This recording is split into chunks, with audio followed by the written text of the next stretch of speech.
When I was at Bristol University as a student in England, I had a friend whose father worked for BP, British Petroleum, in Iran, in Persia. He invited me to spend the summer vacation in Tehran, and one day we went for a stroll around the shuk, the market.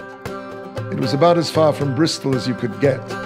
We moved from one small shop to another, the scent of spices wafting through the air. In one shop, my eye was drawn by a beautiful banjo-like instrument called a tar. The tar is a traditional Persian instrument, and the back of the body of this tar was covered with the most beautiful Persian miniatures of hunting scenes. The owner saw my interest and he took down the tar from the shelf and he put it in my hands. Close up, it was even more beautiful.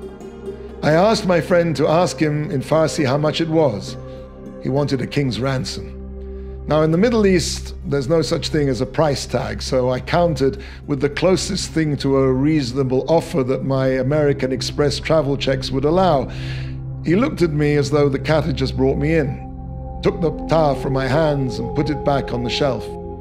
I shrugged my shoulders and carried on browsing around the shop. In the corner, I saw a small ceramic plate with a Hebrew inscription on it. "Hey," I said to my friend, "I can read this."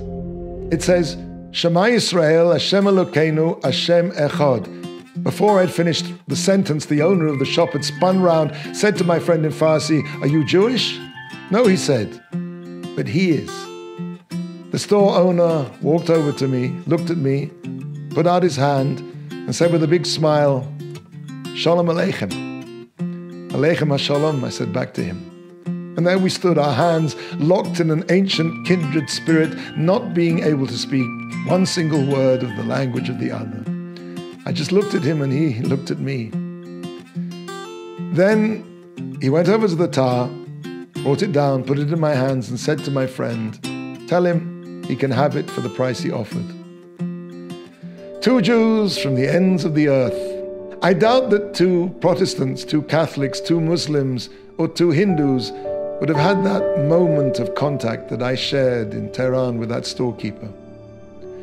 It says in this week's Torah reading, "From every man whose heart motivates him shall you take my portion."